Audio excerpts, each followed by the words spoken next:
la bigolante. Ami, tu verras à Venise, dans la cour du palais ducal, ciselé d'une main exquise, deux puits revêtus de métal. C'est là que, svelte, court vêtue, tout le jour des porteuses d'eau, en découvrant leurs jambes nues, plongent et retirent leurs seaux. Au balcon de la haute loge, malade et dévoré d'ennui, un pâle enfant, le fils du doge, se penche et regarde les puits. Fiévreux, il attend qu'apparaisse une forme au charmant contour, qui sur la margelle se baisse et se relève tour à tour. Enfin, à l'heure accoutumée, pieds nus, chantant un gai refrain, il contemple sa bien-aimée, qui vient remplir ses seaux d'airain. Un instant, la vie et sa flamme étincellent dans son regard. Puis tout s'éteint. Il perd son âme dès que la jeune fille part. Car c'est la jeune bigolante qui prit son cœur sans le vouloir, et la plébéienne insolente ne semble pas même le voir.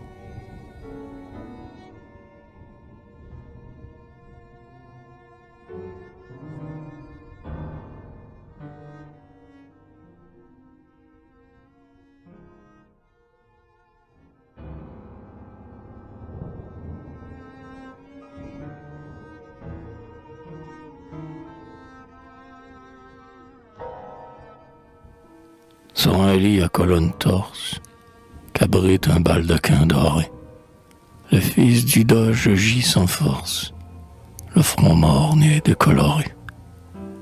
À 15 ans, à l'âge où la vie doit s'épanouir dans sa fleur, où le corps et l'âme ravis devraient ignorer la douleur, la dogaresse consternée consulte et pleure vainement. Son fils dans sa fièvre obstinée se meurt silencieusement. Ah, parle, tu peux tout me dire. As-tu quelque chagrin secret? Tout ce que ton cœur désire, tu l'auras, je te le promets. C'est ainsi que la pauvre mère prie et pleure au chevet du lit. L'enfant soulève sa paupière, rougit, soupire et puis pâlit. Il murmure: oh mère chérie, je vais te dire, je voudrais, du balcon de la galerie, voir encore le cour du palais. On le couvre de blanche laine, de moelle hermine et d'odre d'eau. Un géant à la peau d'ébène l'emporte comme un nourrisson. Sa mère auprès de lui tremblante dit: rentrons, voici le sort. Non, je veux voir la bigolante remplir ses eaux puis d'airain. Elle vient enfin, belle et fière, sous son noir chapeau friolet, et monte les marches de pierre, sans voir les hôtes du palais.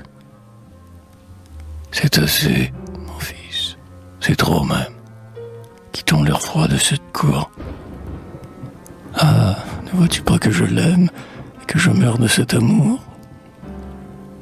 Elle s'évanouit. La surprise arrête la mère un instant. Qu'on m'amène l'enfant qui puise, dit la dogaresse en sortant.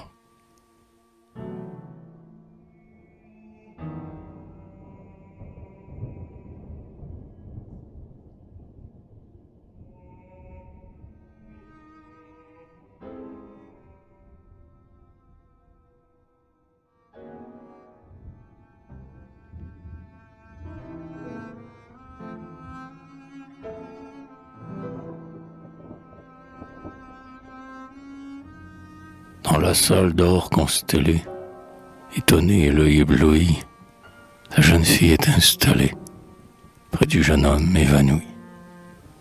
Son front morne enfin se soulève, et quand il voit ses traits chéris, il se croit le jouet d'un rêve et referme ses yeux surpris. Puis il les rouvre et, sans rien dire, lentement sa coude, et soudain, pour voir si vraiment il délire, au cher fantôme il tend la main.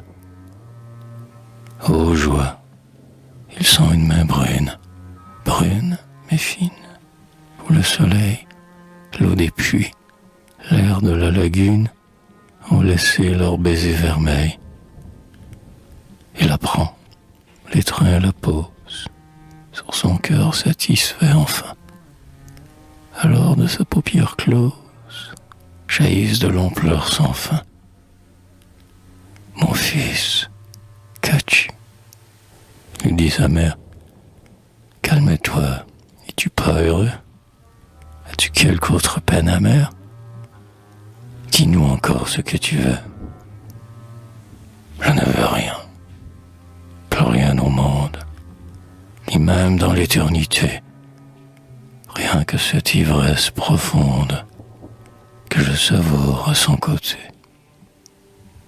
Nous nous marierons, quelle fête, et nous nous aimerons toujours.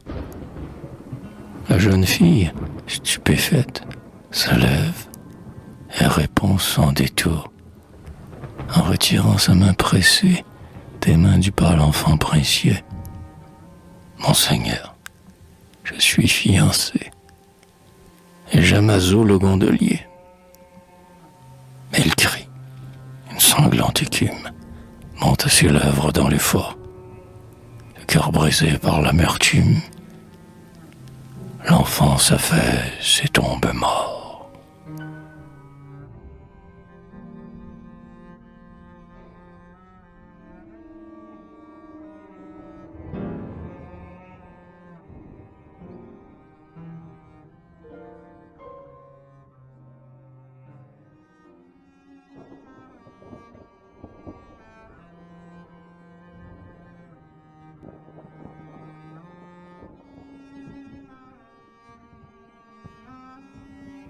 À Saint-Marc, l'église du Cal, le fils du doge est enterré. Sa mère, sous la même dalle, a rejoint l'enfant adoré. Souvent près du mausolée, on voit dans l'ombre du pilier pleurer une forme voilée. C'est la femme du gondolier. La bigolante est toujours belle, le temps ne fait que l'effleurer. Mais qu'elle est pâle.